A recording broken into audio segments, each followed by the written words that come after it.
Revolution, the keynote of division, what defines a cycle, where within it has gone on until it spills over and outside of what it calls its own. This then expulsion, raining down upon what grows up in it until it blooms and grows into the structure it came from. Those participating factions that think themselves the end of a place are in fact its gatekeepers, being the ones to say what else will be, a part of it, in the destruction and scattering of a thing's parts, being an integral part of the order they end. Where then is love in this cycle? Is it found in the beginning, middle, or end of its structure? What loves the order we speak of, searches across the scattered universe until it is found once more? Is the lover the one that calls it over, then being this destructive faction we speak of that keeps a thing from becoming what it doesn't love by breaking apart and hiding its parts until the environment is suitable for the thing to reach what it loves and not what it doesn't? Is this overall description of an entity a fearful faction of its ego, the shell that binds the structure and houses its ova? What more is a thing found in its revolution?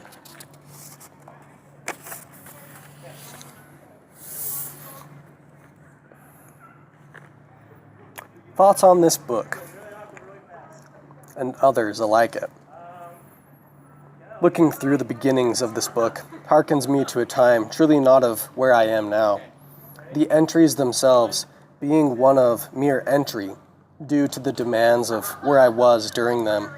Now having time to hone in on places not been, I have elaborated on finding what hadn't been found, when before I had time enough and pressure to reiterate what had been, reaching on where I hadn't, while in between being able to truly travel from the place of history to make it.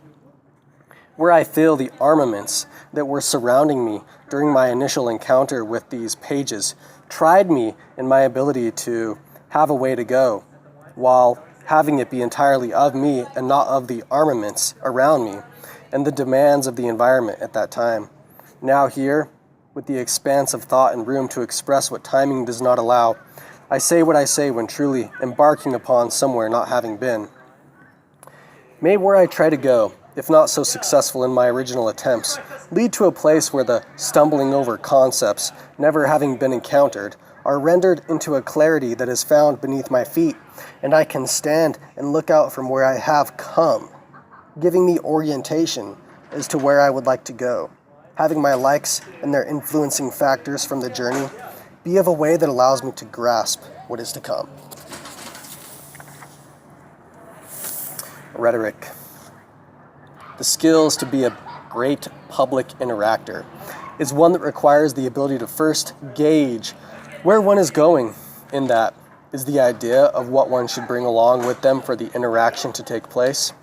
Is the interaction one that is scheduled and organized, telling your wants a parameter?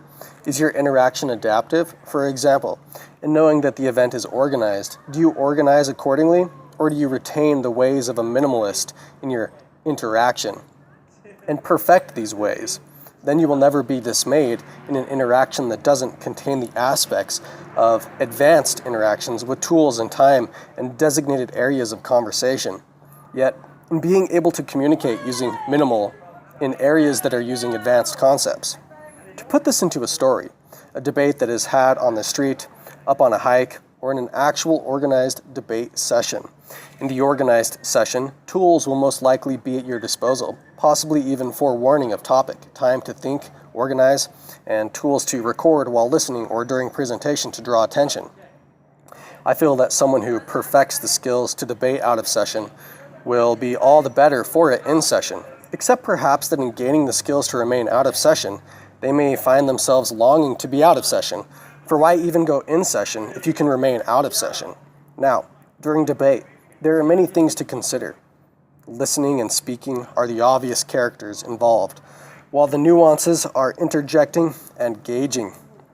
Being able to reply in kind that relates to what was just said, while having thoughts about what is currently being said, gauging the flow of dialect coming forth and knowing it is time to interject your thought now, or it might be lost. Being able to let them go on a flow, for you live to serve the height of dialogue. Then, engaging if the topic is going to change. Speak now or forever hold your peace. Will what you are going to say be worth saying? Is it going to come up later and in a better way?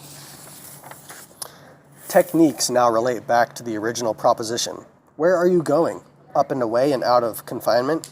In this place, what can you grab onto to retain a thought while in motion? A stick or a rock will do just fine. What if bending over to pick something up, you cause a distraction in dialogue? Place a finger on your side, each finger being a thought that has been had while listening. Then when you feel its key, speak it, and figure out then if it fits, an obvious observation in the reaction of the figure you are conversing with. If in your gauging the conversation, you feel the point no longer applies, or if it is better for it to come up in a better way or from another, then drop it, all while maintaining attention to what is being said, while not becoming lost or losing what you are thinking, while still adding and subtracting, waiting until what you have applies or until you realize it doesn't apply at all. Having the conversation go so far one way, and then realizing that what you have is going to be totally out of context soon, yet they were on a roll so you let them go, and now interjecting in a way that allows you to go back before it is totally gone, then being able to remark back to where you both were, even if this one thought then took you both down a road that in itself goes so far, having all of the above characteristics in it as well. Then being able to go over it all again in summation with the one that you are talking to, recollecting what drove you both into different aspects of the conversation, then rationalizing the mystical, that the words spoken are as of tools that were either carried or dropped in regards to the original contemplation as to where you are going. Where, in a sense, the things that can be found anywhere to help you hold, maintain, or showcase a point are just like these general concepts which, when used correctly in conversation and dialogue, can serve to communicate a point. They are as the natural components of understanding. Light. A repossession of what was, knowing now what is, by its change upon its return. Is this light the feeling one receives upon the return? The repossession through the exchange of feedback from what one feeds, where then orientation is given to a thing, where within vision is held, as a thing then seeks or seeks not to receive feedback. One might say the sun is a structure far away that doesn't give mind to feedback to someone. It has no concern for what one throws at it, or does it? One could certainly accentuate the environments to where a certain type of light is found, and in figuring out a way to reinforce this environment and maintain one's position within the place that it is found, receive the feedback from it.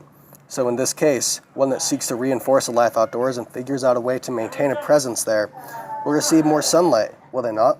This will be true for all aspects of light, whether it be light from a bulb beneath the ground or the glow of a cloud that has a human mysticism to it, where within an organism orients itself to surface.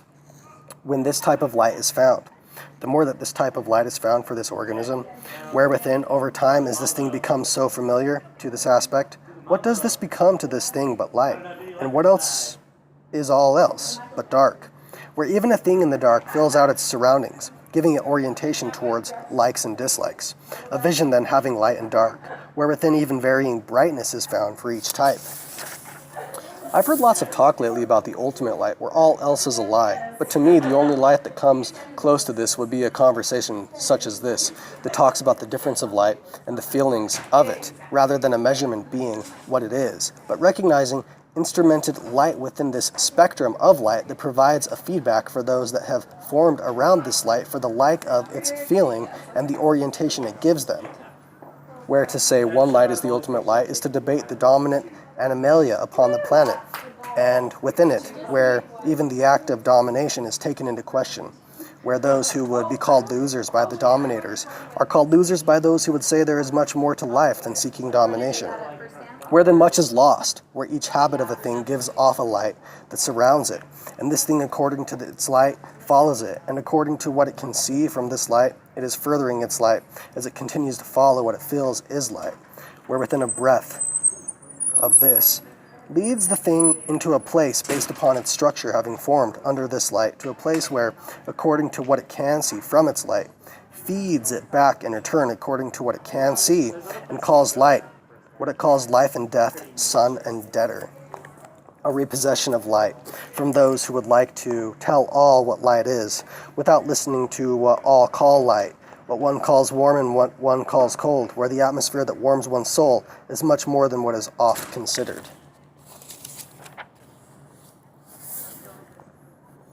Looking at a home that is said to be somewhere, while the pieces of the home look at other pieces that look different and call them to be from or should be found elsewhere. Even all the types of homes, where within a home might be one type, but wouldn't even then this home of one element look at what else is and see the other home as a home coming then from the same place? The idea of a home. Natives.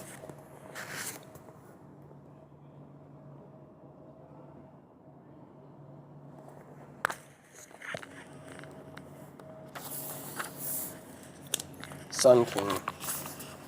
In the most complex realm of light, it is discussed how even the rain one experiences is a light for another, as the plant that grows with bulbs being a part of its complex, then having the ability to shed light and see within this body, bodies that move like you or I. Now apply this concept to all these factions of light having been discussed, and then imagine each of them within a world all their own, where then this discussion on light sheds light on all these aspects of light, being a world where all these worlds are, a world of fire, of water, of even pressure, and of all things having something, even the dazzling effects of nothing, giving a hue and tone that is reflective in a structure that houses things, where these things see according to nothing, which is so much of something that nothing is identified, giving them an aspect of what all is, which they can then grab a hold of. I sat this morning and watched the tree outside my window begin to move and become visible in the light, as if the world outside was waking up, and me with it. It's great to find helium within your head, and look at all as though you were dead, no thought, but what's thought outside, being taken for a nice ride. Being raised. Lately it seems that the statement you have been raised as is coming up quite a bit lately. I'm thinking primarily as it has a large portion of having conversations with people of an elder age who, having to rely more upon transportive means that works best upon immobile structures, do themselves prompt the conscious will to cement and catalog structures within their reality so things are not so mobile. Then being laid flat, they are able to ride atop it comfortably. Now, in regards to my upbringing, there were so many figures schooling me from an early age that to repeat the statement above as a fence for my being is surely phallic. Perhaps that applies to most things, yet in describing a thing demographically and in regards to statistics, a best representative model oversimplifies most cases. Yet given the nature of these statements in their best, better, least, all, most, confidence with allowance type of statements, I should then supply the not ion that to say there are some eggs who were raised of one type notion. Where every egg in the carton is as each egg, and each carton from this farm is as each carton. Yet then who is the farmer? And what is he of, having to deal with what comes in contact with his farm's fence? Does this contact not then contact the eggs? The rhetoric within my own dialogue of self-exploration and observance of multiple points is on the verge of losing control in its search for every exception. Could there not be a fence then that defends and forgets and rebuilds? But wouldn't it need to know in order to defend, unless it self-destructs upon any interaction not conforming until it arises again without the antagonizer?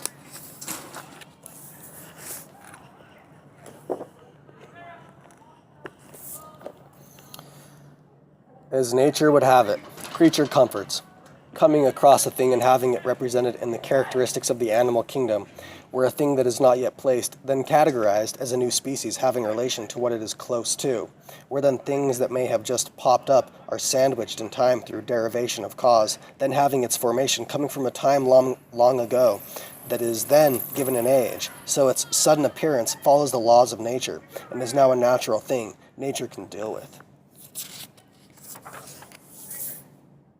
I just have a picture of gravity and how the graveness of situations is relative, but then can also be directed by those that demand attention.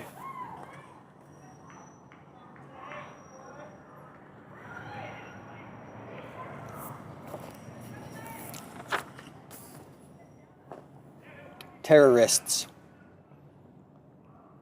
Walking around this place of tears, buildings representing the motion of a scare, as the point in which one should turn.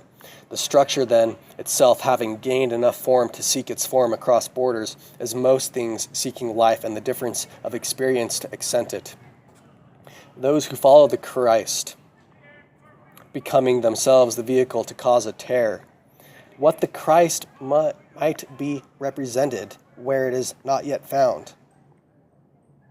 These ancient states of adventure, Tyre, Om, Jesu, cry, causing themselves the need for their own remedy. The tie, the home, the cheese, the act of crying, full of tears. Would those who follow see each as a pure act of overcoming the adversity that the symbol itself is supposedly not a part of? The home, absent of wilderness and chaos. The tie, absence of dictatorship. The cheese, absence of seriousness. The cry, absence of disgust. Each of these houses finding reason to find themselves elsewhere, and sometimes creating the reason for them to be. Many more are. These are just a few, each in competition with what they say it is the other. With what would say it is the other. Each in competition with what would say is the other. Oh yeah, we're getting twisted here, folks.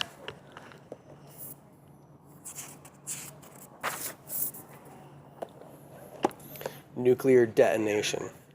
People don't realize it, but it is as simple as creating something viral that is spread through the air, that the effectiveness of its blast has to do with the gravity of its epicenter, controlling its release and designing a new outlook for all those it is targeting, being destructive in its allowance of the way things have been in rapid succession from the point of detonation. Create the effect that people will latch onto and spread is the trickiest part of the endeavor, whether it be a change of natural components or otherwise, creating the effect that it is totally natural and not fake. The more real, the more action that is taken by those experiencing it. The radiation and time dilation for those in the experience of the change, and those in observation of it, determined by the borders of the directed act, where lines of safety are drawn and advanced bugs lie that serve as a marker for the extreme and rapid changes taking place, as information from exposure and exposed reconciles its relation to the story that is unfolding before their eyes.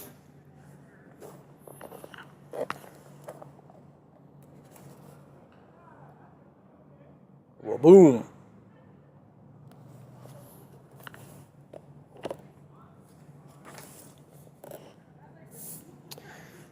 When I say lol, lol. I say lol when I see people thinking they know how it works, and I say lol, where within I have so much held in reservation that it matters not to me if what is to be the fundamentals are upset, where then I lol, having the way that would handle such actions with a wrapping of mountains whose white peaks crash down on those who would upset their waves, I lol, ha ha ha. All these compelling disorders that are made up by those who would love to pin one in the treatment of such things so they can hold on to what they think can't be lost. I lol. Thinking of those who would condemn any action against their sexual sins with complex diagnoses that scare one into opening up, allowing there to be no escape. I lol in the die, where they all see death, reinforcing their rims as their dreams, riddled with the sphincters that control the flow to and fro with riddles beyond meaning, known to the maze men only. I lol. Ha! Then in the condemnation of anything that plays on the downplay, or in the gain found in having lost, I lol. Even then having thought that the behaviors are known until I behave otherwise, messing everything up and making everything that was told couldn't do what the actions supporting their behaviors they think they know do not, and likewise can do, I lol. Even in being able to be a part, while part of none of it, while being stable myself, I lol. I'll show you that I can, then I won't. Then you'll never know when I will. I lol. Got some CRISPR, food, physics, and medicine in there. Shadows. These shadows seen where they say they don't have. They are looking at their own cave where the electricity is present. The line of skiers are and have been going up the lift. It's like saying that the figures who are present within the structure of life aren't present where there's life. They see it this way because they dare not look at death and see that from death's perspective. These figures to make life are like dishes made in death's kitchen, where death is simply creating a meal where any meal can be made to have sense in its approach and the ability of death to surround it with context for the living.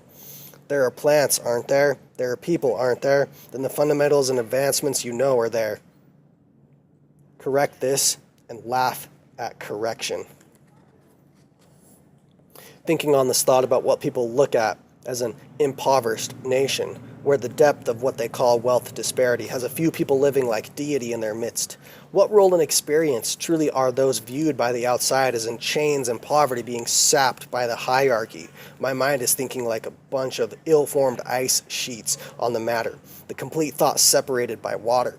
Are these people who would be called in the depths of hell in these impoverished nations actually an experience of a pathway of ascension for the castle in the clouds, where these people are experiencing the castle in the clouds while on the ground until they are found there so they can know the castle, and the jealous nations wish to topple through looking at the amount of suffering for the order while not expressing that those in the trenches are going to the top so they can know the top, like the world is fighting for what the world should be by disbanding what alliances say shouldn't be a part of it. Food for thought. Today I was thinking a bit on the experience of eating, with firm recollection of the numerous competitive cooking shows I have watched. What more is being missed by those within these programs that is had as an extra ingredient I haven't seen played with much? Those who would cook for themselves get the chance to play with their food, and in this experience more of the flavor of it as they handle the ingredients. Much could be said on this in regards to the genre of finger food. However, much of these items are done away with for them having been categorized as lacking finesse. The chef has much play with the ingredients and knows the characteristics well enough to plate them to please the company, where one might say play, as in there is no play, but this is work. A chef knows the game of each aspect he deals with, and the aspect that everything is playing the game of gathering and distribution. And the chef, knowing how each item does this, knows then how to work with it, where then having played with it enough, it becomes work for the characteristics, having an expectation. And since the sense of having season with the dish makes one know how to play its game, the chef is then able to make it work. Where has this game gone for those who would simply eat? Is this game then too hard for them to play, so they play it not knowing how savory the dish can be if you play with your food? I have the sense that those who would reject this path are the same as those who would serve the chief, having a role themselves in this dish of life, being handled and plated by the chef in accordance with their designated role, rather than being the one-man band.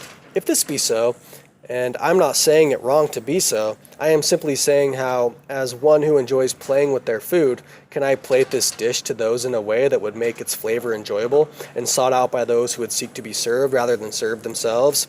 To me, then, the true place to start would be with the method in which food was taken from plate to then be tasted by the company. Does one need change the wheel so there is more flavor, the fork, in so doing?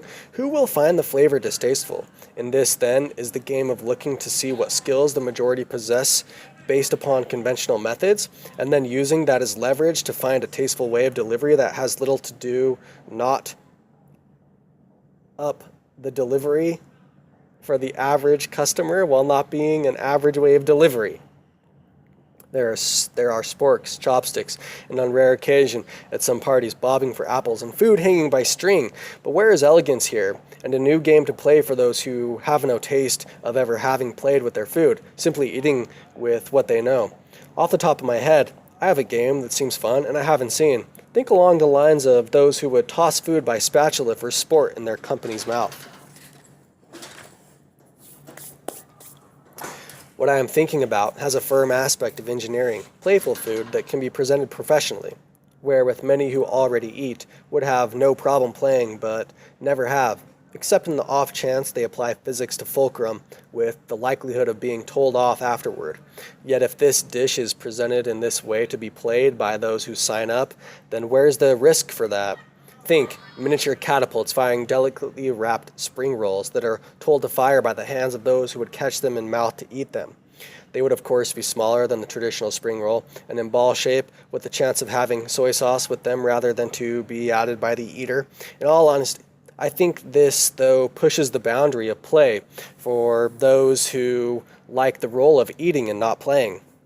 where there would have to be some state of a learning curve for those pushing the release lever and then moving to catch the flying object. But this sort of engagement with the food not otherwise heard of is what this article is all about, where the thoughts of what those who regularly eat can do has been modified into a method no one should have problems taking part in, except for the obvious notion that food could be missed, creating embarrassment or a mess, either in perhaps more situations. Where the skill of the chef to design such a contraption with user in mind to minimalize these facets as much as possible, where they are minimal when people pick up food by hand, but that's not fancy as a fork. Where people are still nimble until they flee from what becomes ridicule.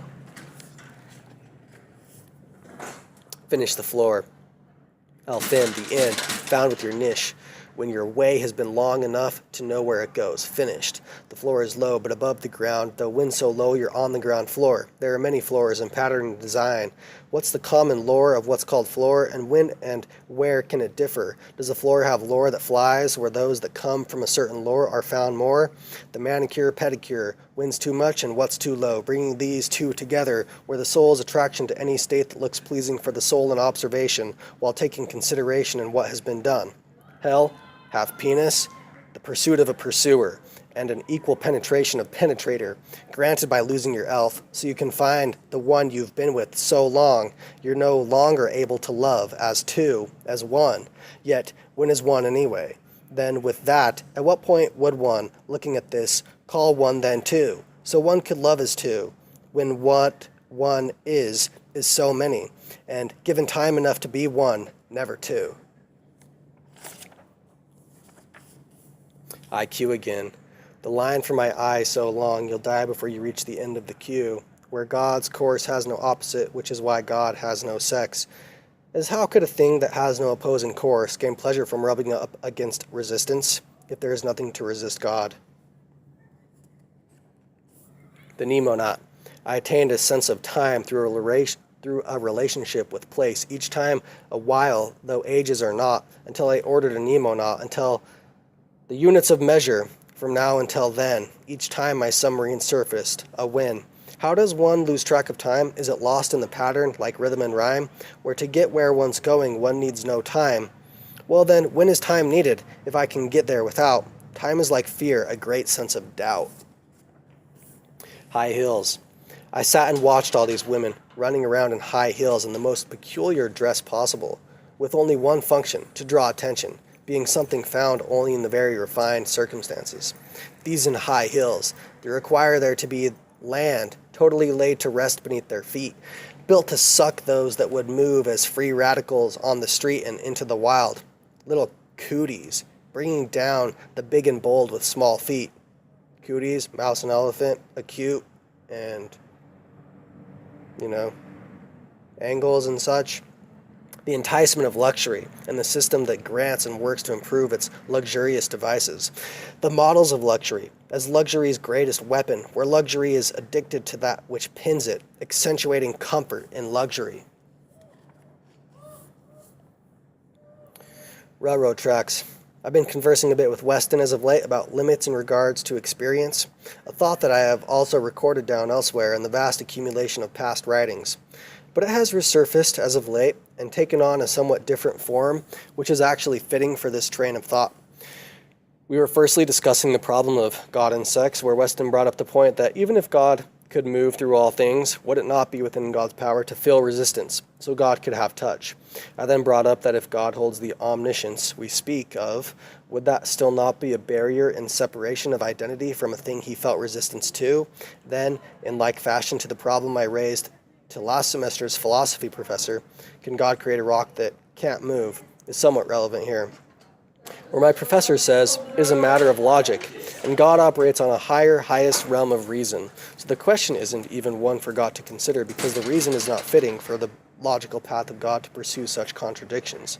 Wherein Weston then spoke timidly about, really, the first time I've ever heard him speculate as to what he thinks God is, and how he creates according to the built-up summation of experience he has had, rather than reciting a portion of this experience in what he has been told God is, and how God acts.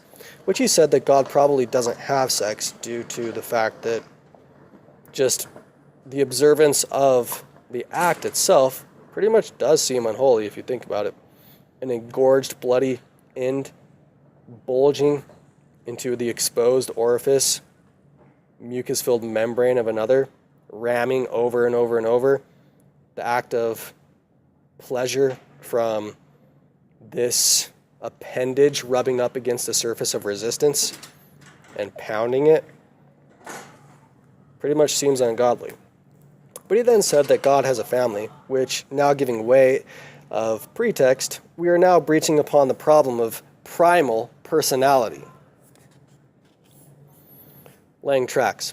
So if God has a family, is this family a broad and expansive list that is beyond listing? Who is the closest to God? I think that the common representation is, can you number the sands? But really, could we not collapse all sand into a certain characteristics, which then pretty much gives it a limit of experience, where its personality is housed within a number which is relatable and actually countable, and the fact that sand pretty much is sand and holds these characteristics. In this list, who is the closest to God? Is this list of personalities truly one that we like to ascribe vast numbers to, so that the yearning for adventure is never quelled and internal longing for the journey we ourselves are on to never be over? So we say that the number of people who are is incomprehensible to allow ourselves this room? Or is the amount of personality something that can be collapsed into a communicable number, something one can fathom, like 3, 4, 5, 6, 7, 8, 9, 10, 11, 12, 2, but not 1? For then the chance to have is lost, as there is nothing to have against. I then went down the road with him that would not God's immediate family, if you propose there is one, be like a pantheon of ideas that are all a wheel around God, that given them in sequence or communication of these few in a form, all else comprehensible could be a pantheon of concepts, as it were, that all the stories that are could be told from, given the sights, the sounds, the smells, the taste, the touch, that these things inspire. So from these few concrete aspects that aren't all muddled into an incomprehensible one, all that one is known. I am reminded of all my papers that I submitted to my class about these wheels, cycles, revolutions, and the nonsense of God, where if God's purpose is life, then these contradictions have reasons, like the mist that gives a sensation, an aspect of life. Is there no nonsense then, even in nonsense? Around the apartment. Weston and I have had our fair share of caballeros coming in and out of our life as of late. And man, I just have an overwhelming sense to write about some of what has transpired as of late. A few individuals who I'll leave names out of the equation, though anyone in close proximity to the story would know of who I speak. Yet the overarching ideas I am wishing to convey has no need for me to point out the figures, lest what these figures are have a name given the traits I am about to explain, known by many in a lay term. I feel as though I had given them all the advice and solutions to the problems they had proposed, women problems, work problems, life orientation in general, but to no avail. It seems they could not heed the words being prescribed to them. Yet they kept up with the constant bombarding of, why don't I have this? I, for one, told them, look, you guys, I don't care what you do, and frankly, no one else around here does either. Be who you guys want to be, but realize that all of these daydreams you keep on slamming in front of the ears and eyes to those around you has become truly as annoying as these behaviors that are keeping you from attaining these things themselves. Really, do we all have to tell you every time we see you when you start yammering on and on about things we've all told you a million times how to acquire, yet we don't care if you don't change? Just don't keep telling us that you want these things that require change, then every time throwing our advice in the trash. Oh man, has there been someone around the apartment who has no desire to clean up dishes after themselves? I get that if some of these kids are new to having to cook for themselves, it can be a bit tiresome in itself, not being used to getting all your ingredients, the money even, then having to cook and eat and then clean up, but some people are struggling with it really hard. So I was thinking of this rap where I related dirty dishes to dirty disses. all being thrown behind my back, eventually coming my way and greeting me to my face, like the saying to not speak about someone behind their back, because the saying is meant to mean it will eventually reach them. So it's like all these people are throwing dirty dishes at me from afar because I don't see them in the act. But there they are, all stinky and rotten, piled up in my way. When will what these people say reach my light of day, so I can confront their deeds without the plate being their mask? These questions I ask, should I just brush them off like some slander I'd hear? Their words rendered before me now in the form of a mess, sent to my address, their words hold no meaning beyond, 'cause for water, to break down their scum, really just like being hit by a bro, where it's like they just want to wrestle, so I'd better get physical with it to work it away, rather than scream and shout at things who have their ears covered. The war after life. Read the statement quick and think that after this life there is a war. Read it as though each word is battling now. See the never-ending war for life. The war after life, the war for more life. When one could say that in the realms of eternity, is there not competition for experience, which is what goes on now in this life? Where then the afterlife is the life lived accumulatively with this one. Therefore the war is and has always been the war for life now and afterlife being the life. For without this war, is there life, as in the comparative difference of experience toward individuality is lost in the escape of the war afterlife? Is this life, though, to live in the realms of between living and dead, to even state and grasp such things, must one be removed from life, for they have time enough to contemplate it? Is then one warring for death to escape the confines of life, which, due to its rigor and demand attention in the living experience devoid of the thoughts of death? Where is one who calls themselves living, but has thoughts only the dead are allowed to mull over? Should death rule over life? Authentic art. When is art authentic? Only when it is made for the self, and making it for another. What is it but a job in manufacturing? Not to say that manufactured things are of no value, but to digress down to the situation of those who demand authenticity of objects imbued with experience to accentuate a base drop in life. Could it have been made for the mechanisms of life to be transported beyond the Creator? For if this is the intention of the Creator, is the spirit of the piece one of this world or out of this world? If art is meant to represent the point at which one has overcome life, to the point of being able to go beyond the demands of life to create art, is it then not authentic art if it's created to support the mechanisms of life, which is where art isn't found? Is then crime truly the only way for art to be a part in the living? Having been stolen, it's authentic in its representation, not being created for the living but stolen by the living to give more to life. Unattainability. How to be unattainable. Don't attain what you seek. To be unattainable to women, don't actually attain a woman. And you're never having attained a woman, you're unattainable to them. But then again, you won't ever attain a woman. I am thinking of the work I did once on being touched. Touched to be touched by what you touch. To never be touched, seek never to touch. And then I have this drawing.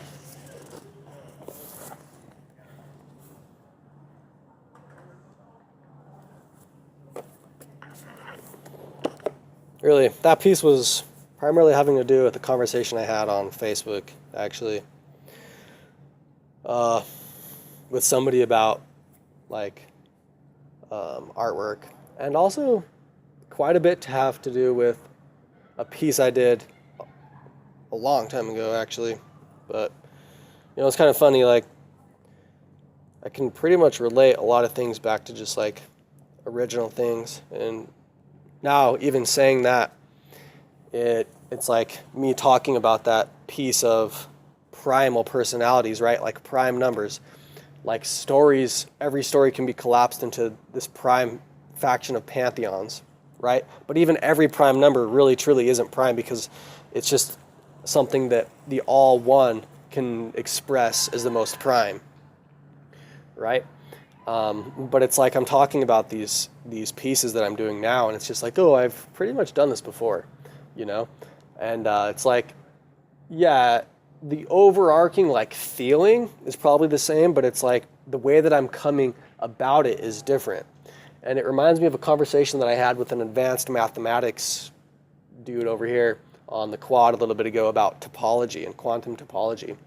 And he kept telling me about a knot, that it's like no matter how big you create the spaces between the figures that have the knot before it's like pulled tight or taut, you know, you can like move this figure around and it's still going to be the same knot.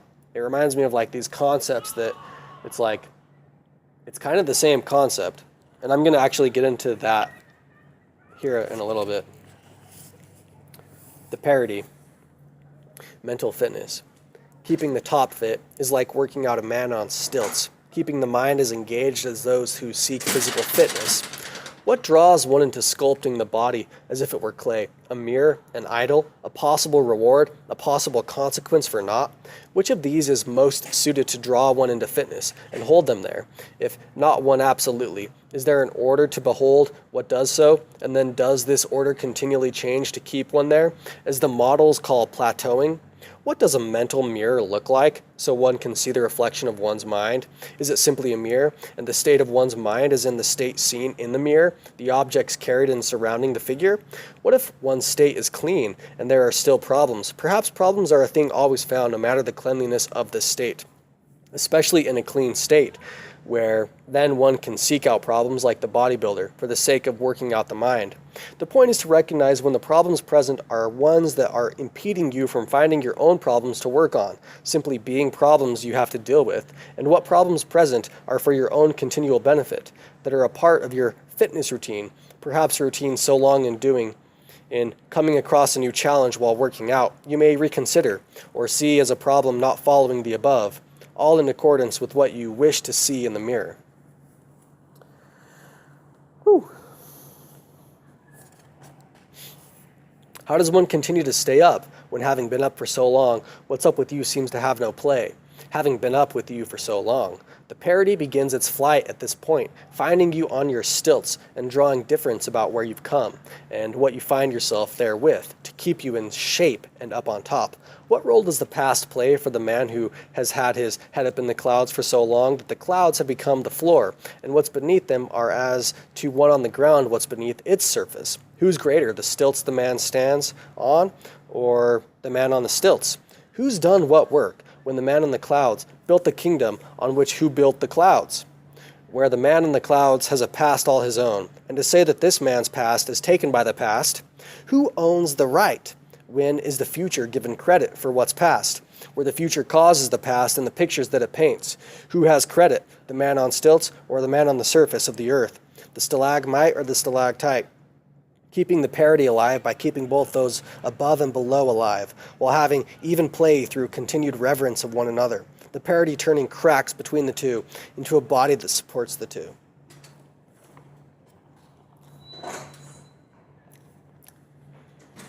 All right, here's my mathematic synopsis. Pin it to the mat.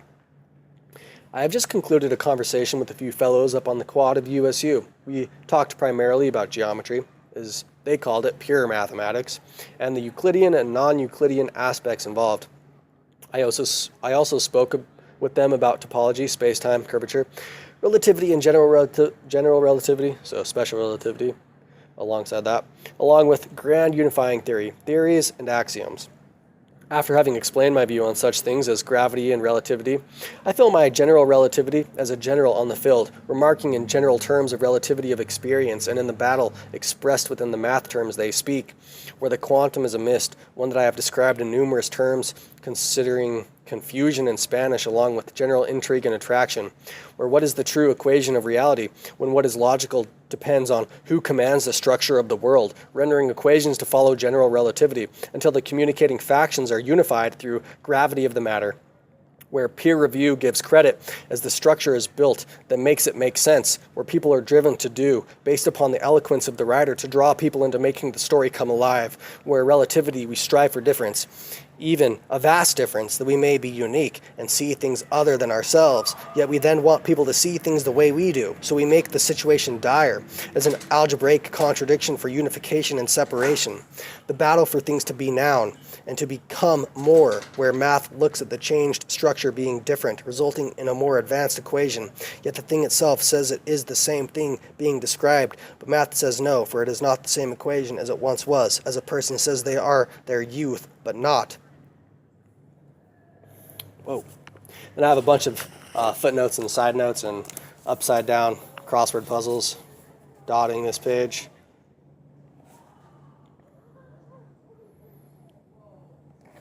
And then I got some scattered background radiation.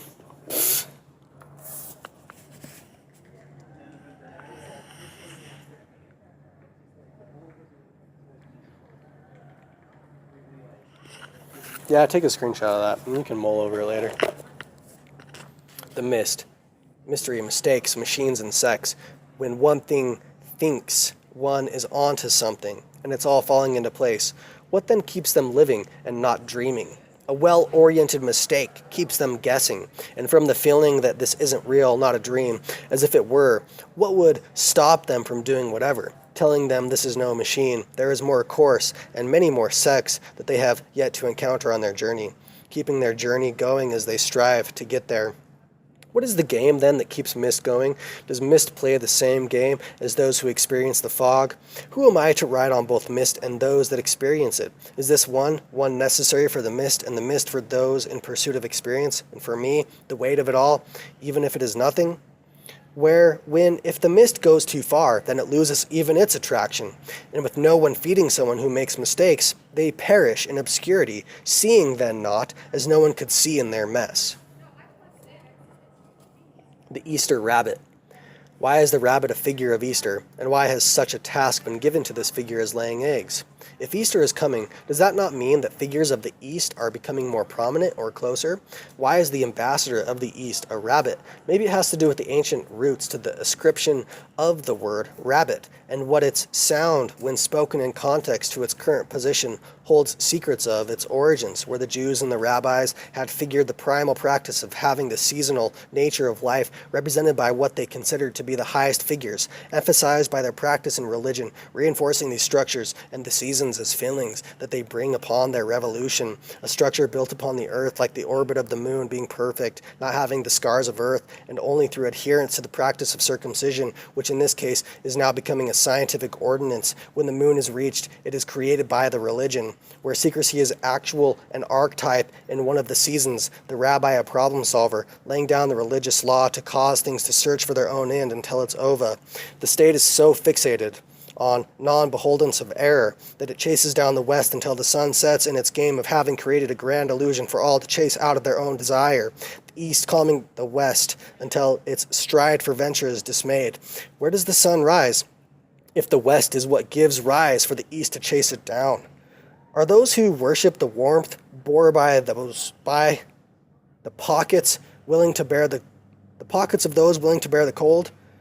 Where does the Western jack bunny hide eggs? Oh, and here's the ending machine.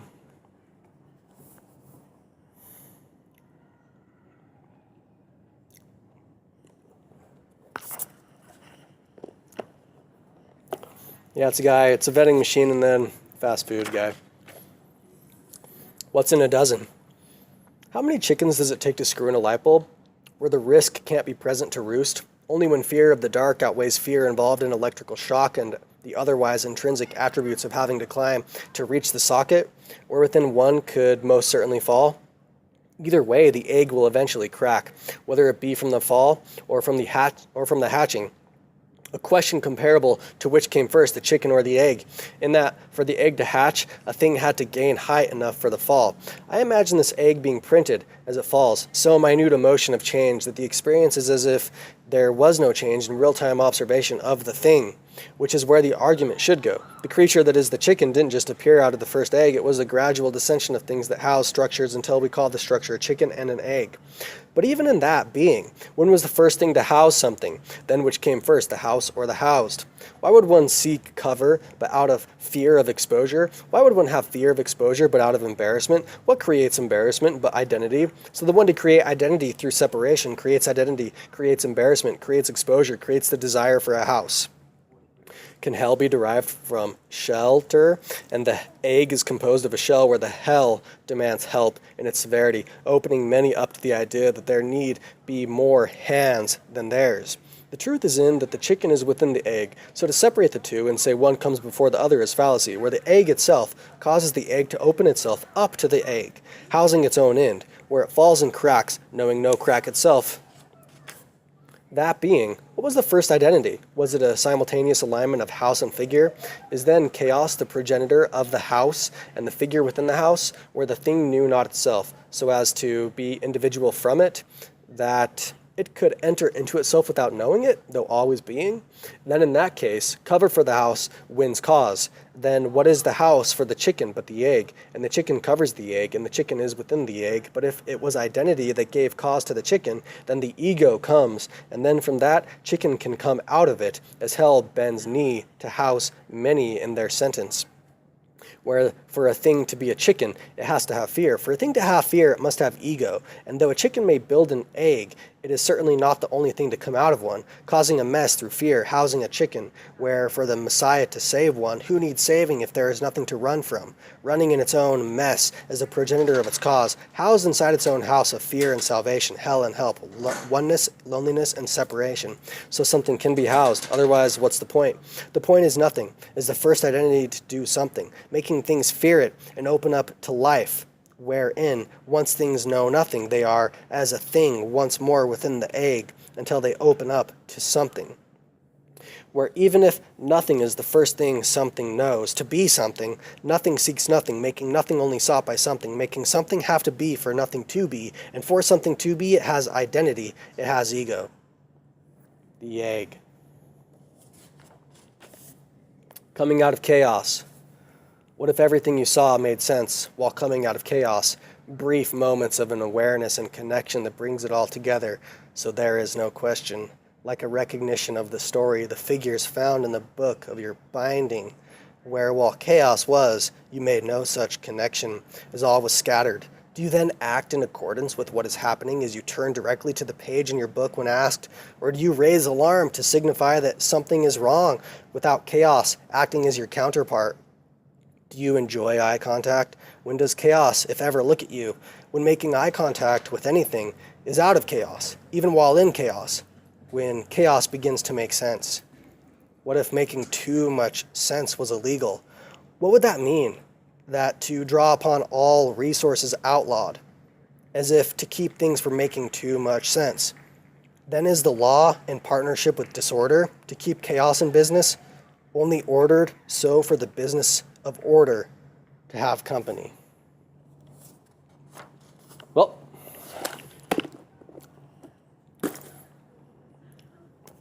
see what I got here, huh?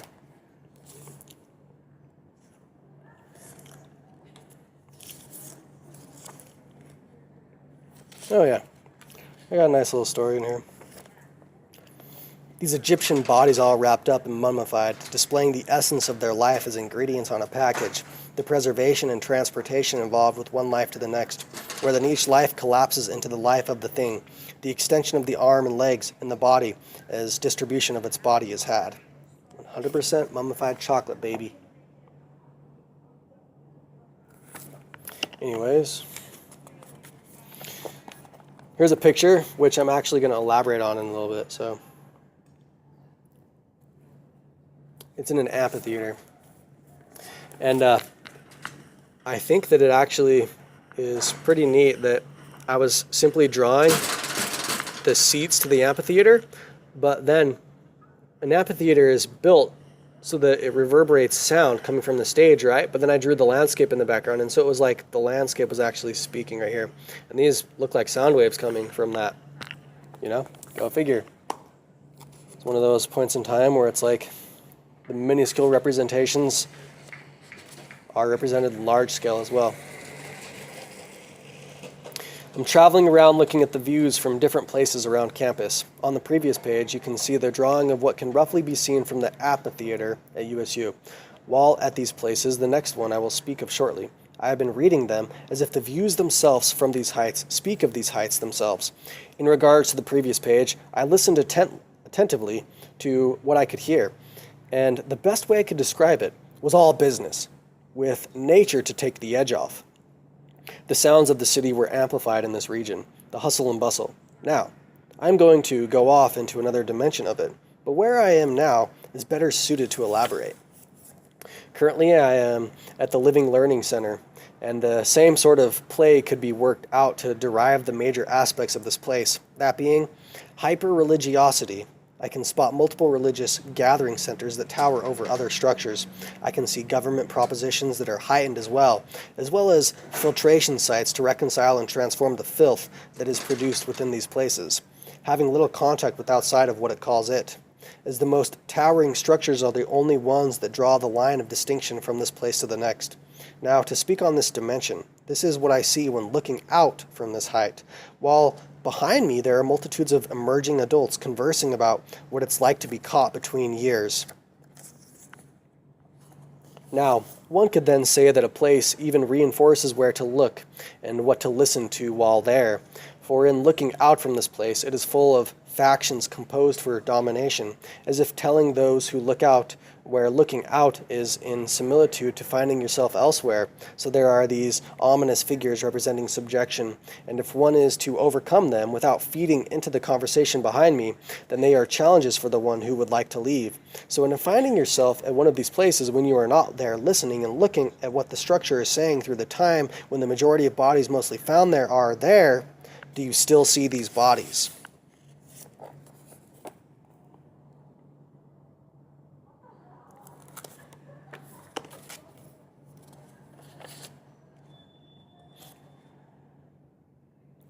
See here. Anyways, oh man, pretty much a whole hour of continual speaking. It's a beautiful day. It was a lovely day. I'm going to call this good. I'm going to go out and enjoy the day. And, feed into what kind of feeds my soul at this point in time, which is just the environment. But ironically enough, it's like not necessarily like the human faction of the environment. I'm sitting in the animal science building right now, and maybe that's a little bit fitting. Maybe I'm kind of like an animal, and maybe that's why the human faction of the world doesn't necessarily agree with me at this point in time. I was like thinking earlier, I'm like the animal off the Muppets or something like that. I'm just like a wild man with like, where's my drum set so I can just destroy it and not even play music with it, I don't know. Anyways, later.